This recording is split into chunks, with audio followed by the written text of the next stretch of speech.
Andreas, why do you say in your book that most cancers, if not all, will disappear by themselves? What about medical intervention? Well, as I mentioned, the body produces cancer cells all the time. And the reason the body is doing that is to keep the immune system activated. We do that in many different ways. We allow our body to be exposed to bacteria, to viruses, and the like, in order to sustain immunity. Even parasites. There's a new study that just came out and showed that if you are allowing your body to be exposed to parasites, and we all have them in our body, we have to have them, you are creating a part of the immune system. You're literally developing a very strong part of one wing of the immune system that keeps the body healthy. And that is, they showed when the parasites are missing, you are becoming susceptible to asthma, for example, or other allergic reactions. Parasites. Yes. So what we are doing in our society is washing our hands constantly, which is, we think that's an advance of society. Germs. It is backward. We need the germs. We have a lot of bacteria growing on our skin, and the bacteria keep the skin healthy and protected, and prevent invading organisms to infiltrate us. So by getting rid of all of that, by killing things like bacteria, the immune system becomes lazy. It literally loses strength in that particular area. So it's saying, what do I do if I don't have germs to fight? Exactly. It is not used. When we are developing cancer cells, that keeps the immune system active and alive. And therefore, the body is always healing itself of cancer all the time. Really? Yes. Wow. So it is, but there are certain tumors that grow because in response to conflict, which I discussed before.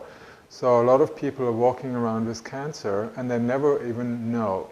And when you do, they did autopsies on people that crossed over their past, that died, and they found that up to 55 or 60% of them had tumors in their body, cancerous tumors, and they were never diagnosed, for them. They didn't die from the tumors, they didn't die from cancer, they died from other natural or other accidents or whatever.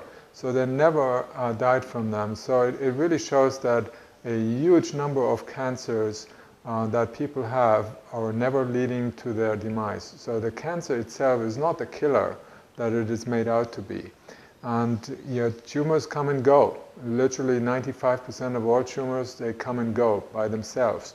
So the body heals them when the stress and the contamination, the blockages are resolved, when they started changing their diet, and so they may have had a cancer and they never, you never know, because it will never, develop, or it will regress. So the body knows how to heal cancer if we change the environment, the dietary habits. When we get more sunlight, for example, people have more tumors in the winter. Why? Because vitamin D is low. Okay. And that's when people catch colds and the flu. Why do people catch the flu? You don't catch the flu. They talk about being confined and there's more germs. You're indoors, you have more germs, but the germs themselves are growing in the body when there is you don't go out, you don't walk, you're not having enough sun exposure, therefore you don't make enough vitamin D. 85% of Americans are vitamin D deficient. Many of them severely vitamin D deficient. Every cancer patient is vitamin D deficient. That should tell us something. A lot. There's a new study that just came out 2 days ago, and from one of the universities, I can't recall, Creighton University, and it showed that 77% of all cancers can be avoided by having normal vitamin D levels. 77%. 77%. So if anything, in medicine would have a 77% like success rate, it would be the drug number one in the world forever. It would be like an astonishing thing. Chemotherapy, in comparison, has a success rate of 2.3% in America, 2.1 in Australia. Radiation doesn't fare any better, 2.1, 2.2%.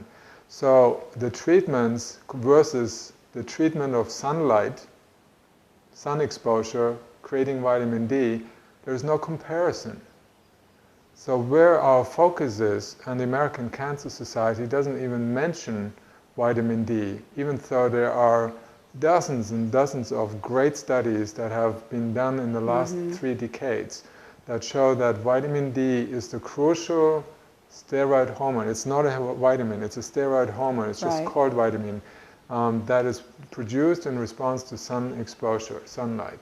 That when you have normal vitamin D, you don't catch colds, you don't have the flu, you don't get sick, you don't get cancer, you don't get most of the illnesses, diabetes, heart disease, they're all related to low vitamin D levels.